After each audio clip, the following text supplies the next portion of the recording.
Salve, friend. I'm Galerius. Mind telling me who you are and what you were doing in the Shrine of Proserpina? Oh, is that right? Well, just make sure you don't get lost in any other sacred places you're not supposed to be. Can't have you disrespecting the gods by accident, can we now? But listen, most folks seem a bit confused when they get here, but you seem very lost, and in more ways than one. So let me make this nice and simple for you. Live by our law here, and we'll all get along just fine. Not laws, law. There's just one, the golden rule, and the punishment for breaking it's, well, it's kind of horrific. But our magistrate insists we take all newcomers to see him, so I guess I'll let him fill you in. So then, you coming? Follow me. When I first arrived, I couldn't believe there were people living down here. But, as you can see, we've got a nice little community now. Only 23 of us at the moment, if you count the 3 who are missing. No idea how, since nobody knows a way out. But it's just big and dark enough to get lost in, if you're not careful. Aren't you going to introduce me to your pretty new friend, Galerius? Keep it in your loincloth, Aurelia. I'm taking her to see the magistrate. That pompous old bore won't be magistrate for much longer. Anyone who helps vote him out today drinks at my bar for free tonight. Politics. I'd stay clear of it and her, if I were you. She's... it's not my place to say. Down on your right is our farm, where I grow all the food you'll ever want. As long as all you want is leek, cabbage, and wheat. Huh. That one usually gets a chuckle.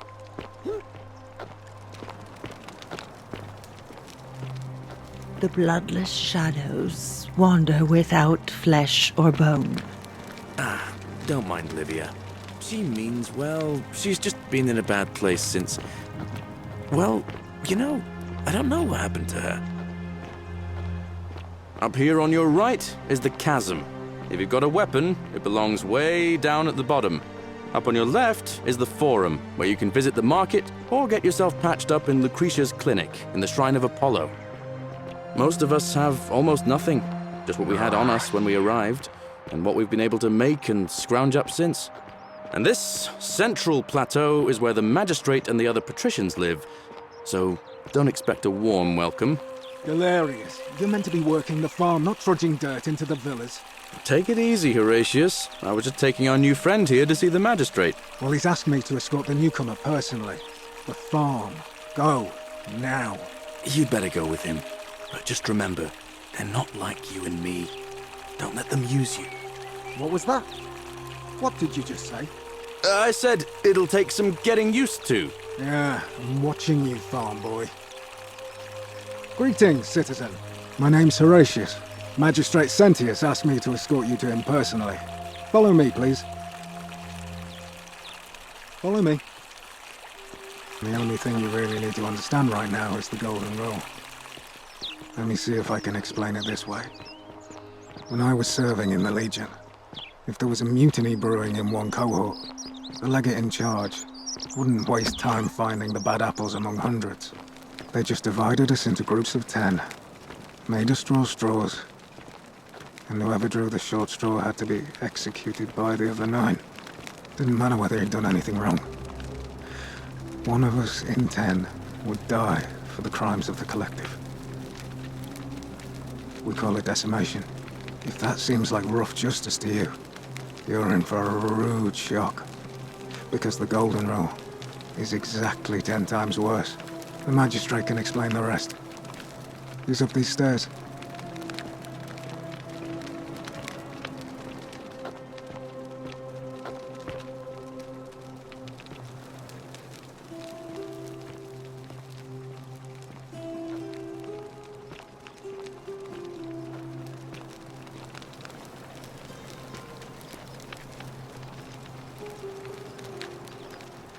We're finally alone. I assume you already know who I am. May I know your name? A curious name. to match a curious accent. But I digress. I see you have the piercing and astute eyes of Athena. You must be a woman of great learning. We're always happy to welcome another scholar to our little community. Equitia will be delighted to meet you, I'm sure. Now, you're probably wondering why I summoned you, and I'll get to that.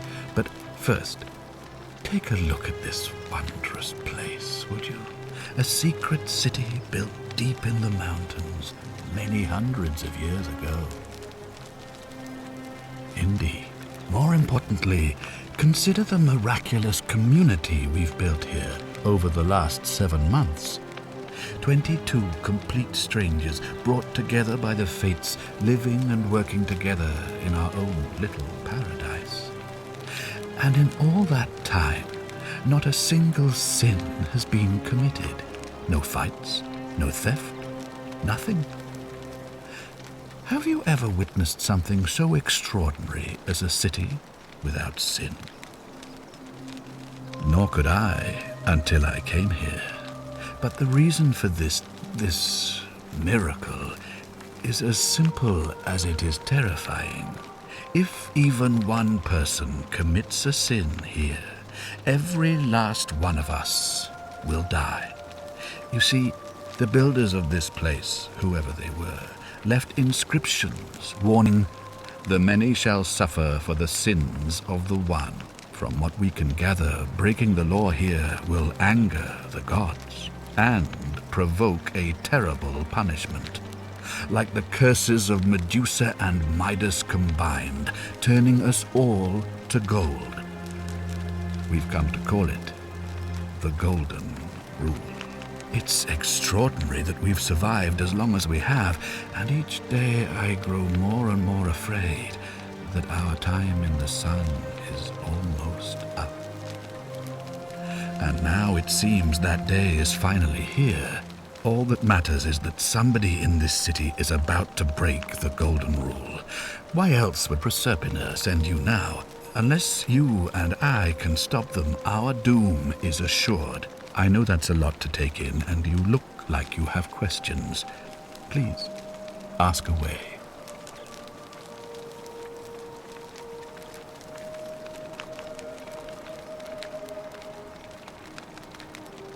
Do you ever stare at a problem for so long that you can't see it for what it is anymore? What's needed here is a fresh pair of eyes. The less I prejudice the independence of your investigation, the better.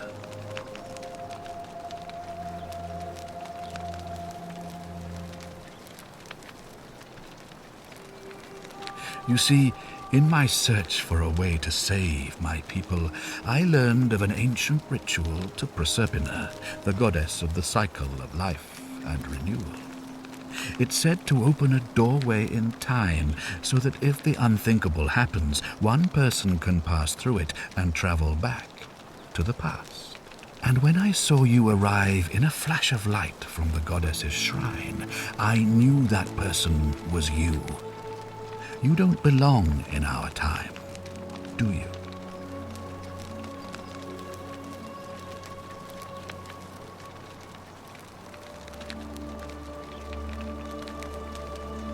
"2,000 years? That is unfathomable. Please tell me, in your time, what did you see? What had become of us, of this city?" I have imagined it, our downfall, 1,000 times, but it still breaks my heart to hear the truth of it. An intelligent question. There was a good deal of debate about that in our first weeks here. Does it refer to crimes or to some other ill-defined wrong? Of course, everyone agrees on the basics. No theft, no assault, and certainly no murder. But beyond that, it was more difficult to reach a consensus. What about lying, insulting someone, blasphemy, trespass, trying to escape, bribery, infidelity, suicide? As magistrate, I had to exercise leadership, and so I made a decision. We must uphold the laws of the Empire to a standard never before seen. And we must honor the peace of the gods, the sacred accord between the gods and the people of Rome. It is only by offering the gods the proper respect that we may prosper, as Rome has for centuries.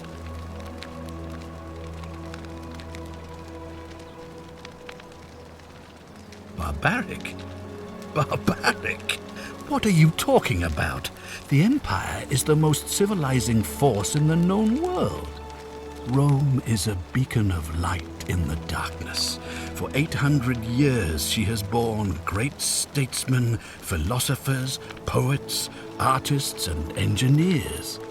We have comprehensive laws protecting the rights of our citizens, which have unified countless warring tribes all across the Mediterranean and beyond, from Gallia to Judea.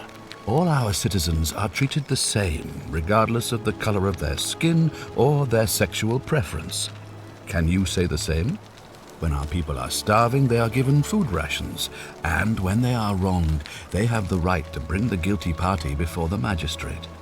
Our laws forbid treason, murder, assault, and rape, as well as theft and arson, and so on. No other civilization in the world is so advanced, and you have the hubris to call us barbaric? I have made my pronouncement on the subject. Unfortunately, there are still those here who resist, whispering blasphemous and treasonous lies in the shadows.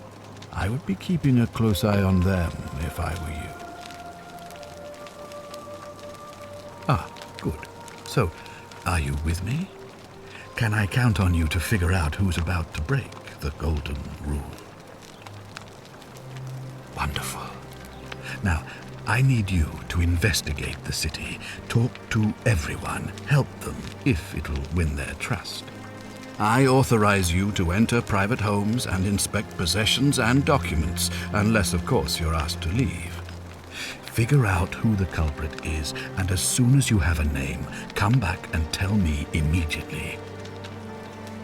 Oh, and one last thing. If I were you, I'd start my investigation by visiting Lucretia at the Shrine of Apollo in the Forum.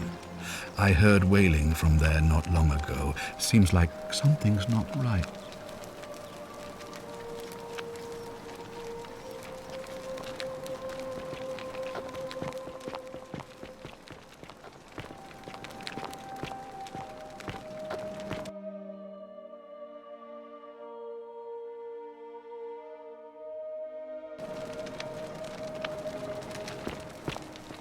Are they?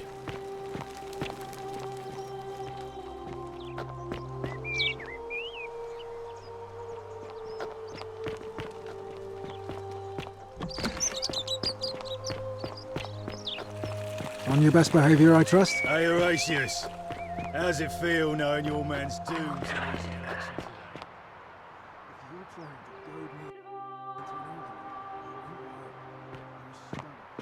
Isn't the great temple majestic? A new face. Ave, and may Vesta watch over you. I'm Equitia. To what do I owe the pleasure of this visit?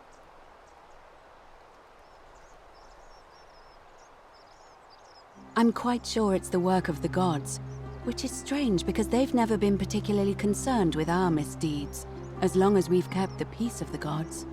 We ask for blessings, for good health, bountiful harvest, military victory, and in return, we offer praise, wine, incense, or animals. But here, it seems they require much more of us. I find myself reminded of an especially pertinent tale from our great poet Ovid in his epic Metamorphoses. Would you like to hear it? It is rather long.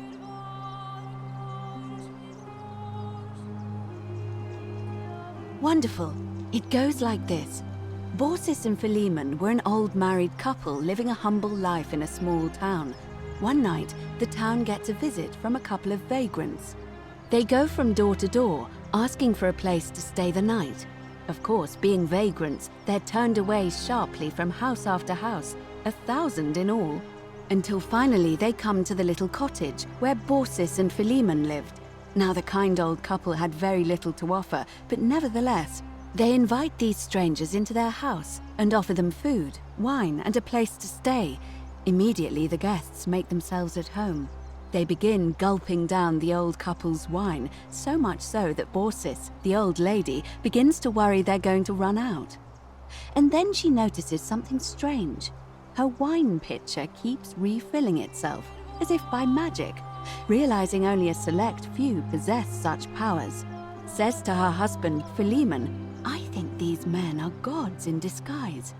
Immediately the couple begins apologizing for offering such coarse wine, and the vagrants metamorphosize and reveal themselves to be Jupiter, the king of the gods, and Mercury, the trickster god. They confide they didn't mind the meager offerings. They were just pleased that someone in the town offered them hospitality. Then Jupiter says to them, "You have passed our test, but everyone else in this city failed, so we are going to destroy this place and everyone in it, except you, who we will grant a wish." So old Baucis and Philemon escape up into the mountains safely, and they receive their wish, which is for eternity together. Meanwhile, Jupiter carries through with his threat and wipes that city off the map. Some say the moral of that story is that we must all honor the sacred rituals of guest friendship, the reciprocal obligations owed between hosts and guests. But I like to think it's that we should always show compassion for those less fortunate than ourselves.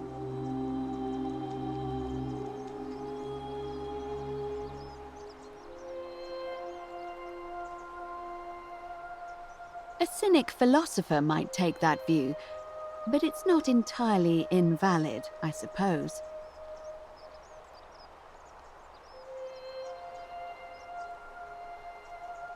See you again soon, I hope.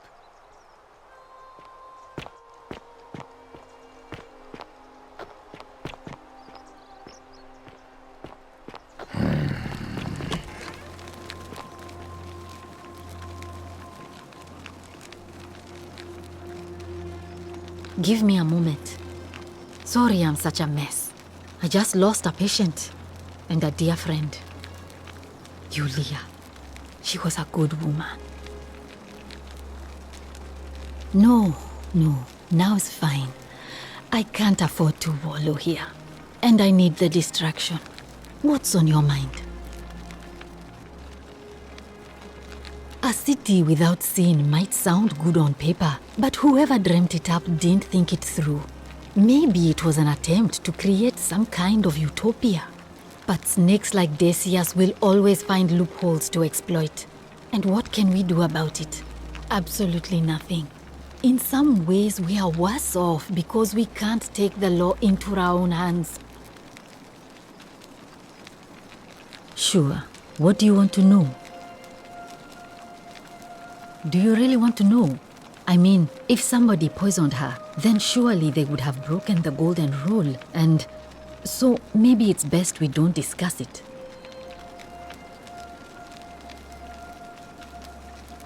I haven't seen her in months. She's not allowed to leave Malleolus' villa, and they are quite secretive. Gladly. I'm Lucretia, and I'm going to be straight with you. I'm not a physician. This is Nevia's clinic. I've just been filling in ever since she disappeared. I'm tired and out of my depth and miserable all the time. But I'd rather take this on myself than let one of you lot mess it up. Well, she used to run the clinic. She was a midwife, not a physician. But she was the closest thing we had down here. And she was good, too. Until she suddenly lost all interest in us. One day she told me she'd made some profound discovery about the golden statues. "This changes everything," she kept saying. But I had no idea what she was talking about. The last time I saw her, the last time any of us saw her, she was muttering to the statues, like she could talk to them. And then she shut herself in the palace, barred the door from the inside, and nobody's seen her since. She's been gone so long now, we figure she's either dead or up to something so strange that she doesn't want anyone else to know about it. But I really wish I could reach her, because that's the only hope I have of solving a troubling problem, a real thorn in the paw situation. One of my patients is suffering from terrible rheumatism. His joints are inflamed and he's in constant pain. He's become so irritable that the smallest things set him off, and I worry he'll end up losing his temper and lashing out, and you know what that means. I just know Nevia would know how to treat him, assuming she's still alive. But nobody seems to know how to get into the palace.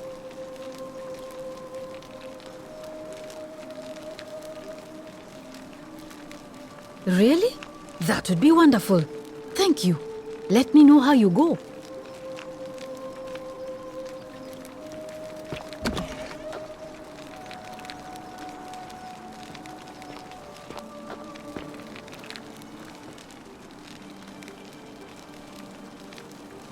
May Apollo keep you safe.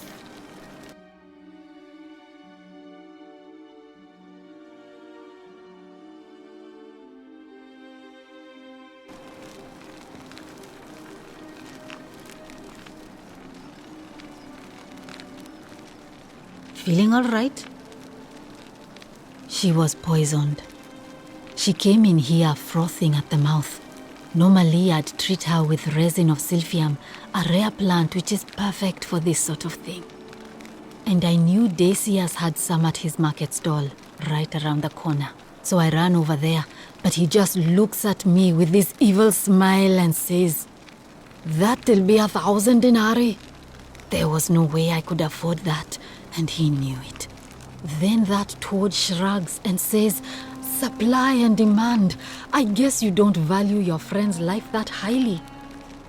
Anywhere else, I'd just pay a thug to steal it from his stall. But there's no way I can do that down here with the golden rule. So all I could do is come back here and just watch her die. I kept on apologizing. And now I'll never know who poisoned her, or how they managed to do it without breaking the golden rule, or why she cursed that snake's cruel black eyes with her dying breath. Well, unless you have the power to bring someone back from the dead, there's really just one thing you can do. Get me that silphium resin. I'm going to have another patient in here soon. Could be in the next day or in the next hour. And I will not allow this to happen again. I don't care how you get it, but you have to make it happen. Because if I lose another patient this way, I swear to the gods below, not even the golden rule will stop me from marching up to that Genetricum Fututo and scratching his eyes out.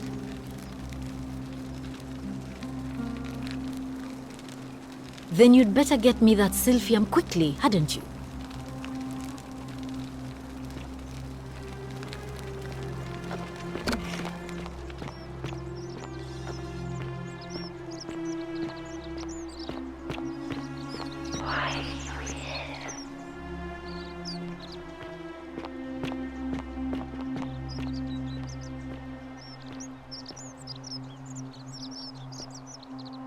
Hey, Virgil, how much would you want to make me a bow? For the last time, Dacius.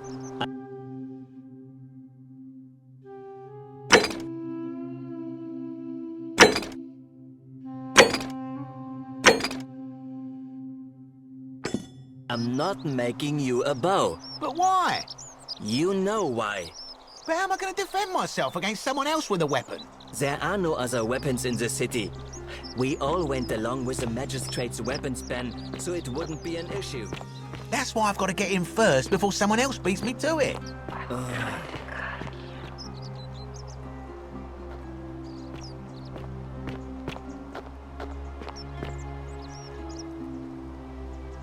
Salve, stranger, and welcome to our idyllic little slice of the Empire.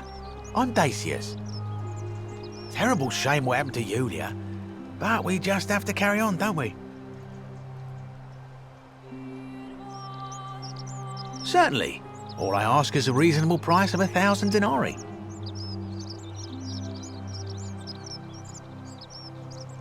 Very well. Perhaps I can interest you in something within your budget? terrible for inflation is what it is. There's so much gold just lying around, it's practically worthless. At least down here. Of course, I have an idea for generating real wealth, but what I need is a bow. Just a simple composite bow. I've scoured this city from top to bottom with no luck. But if you happen to find one, bring it to me and we'll talk. Oh, well, technically yes, but that just means you'll need to be a little discreet. Thank you, friend. Malleolus. I mean, Sentius couldn't even keep his daughter safe. What hope does he have of protecting us? Certainly. Very well. Another time.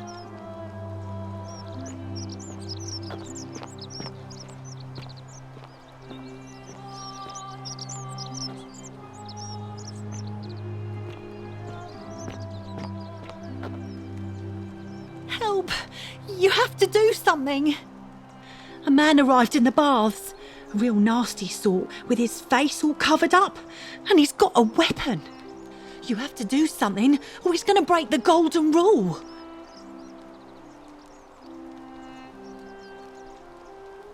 Thank you. He's still in there, somewhere. I have to hide. Find me in this empty shrine when it's over.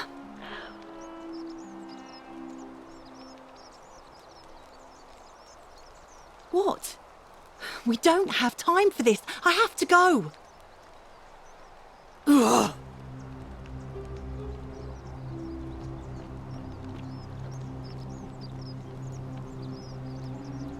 The shrine is collapsing!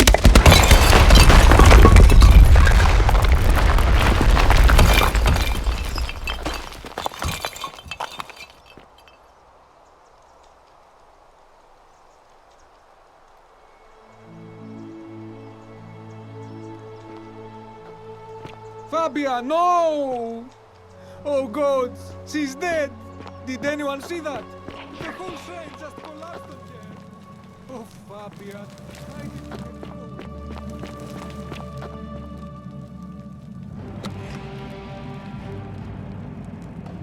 Stop right there. I'm looking for Tiberius Quinctius Crispus, otherwise known as Quinctius. Do you know where he is? I'm not sure I believe that, so allow me to explain something to you. I am here with orders from Emperor Nero himself to find and execute the cultist Quinctius for terrible crimes against the Empire. So, if you tell me the truth, I will allow you to live. But if you lie to me or otherwise obstruct the Emperor's business in any way, I will put this arrow through your chest. Is that understood?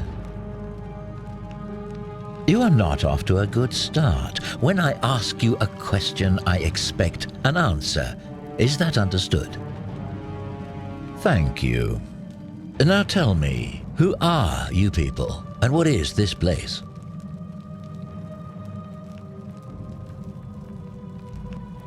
A small community. Ha! I was told Quinctius was a cultist, but I never thought he'd be foolish enough to lead me right to the heart of his mystery cult. Oh, don't play coy with me. I don't care if you're worshipping Bacchus, Magna Mater, or Christ. You lot are all the same to me.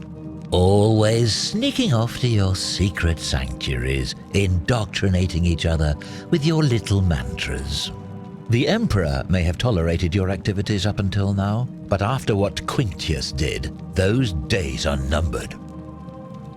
You say that, but if you're not a cult, then why go to such great lengths to keep this place a secret? So you admit you're not allowed to leave. Threatening me is not going to help you, but in any case, that sounds an awful lot like a cult to me. And I saw the inscription saying, "The many shall suffer for the sins of the one."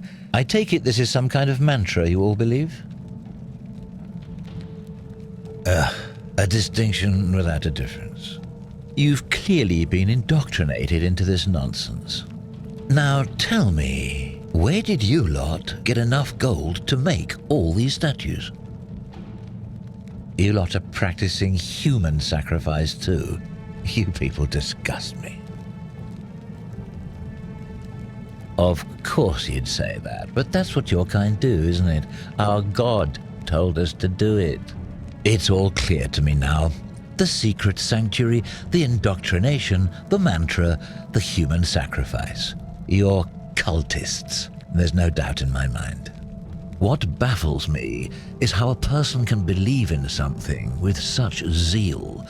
They just can't see what they've become. However, you still have a chance to redeem yourself by telling me where Quintius is. Do not waste it.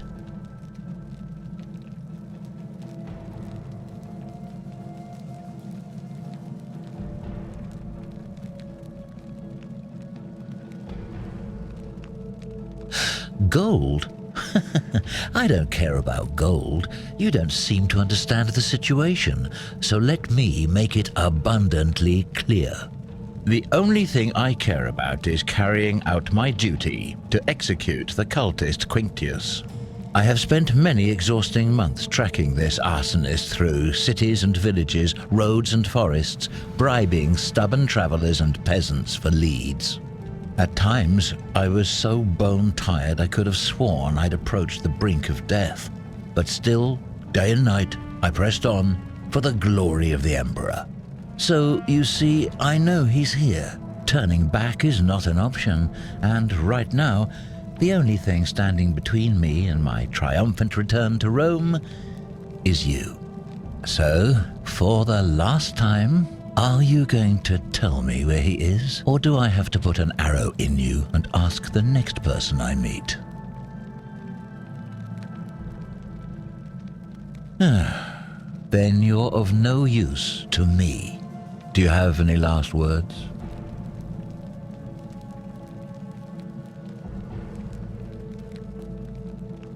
Well, I'd say that's rather convenient, since I was planning to kill you all anyway.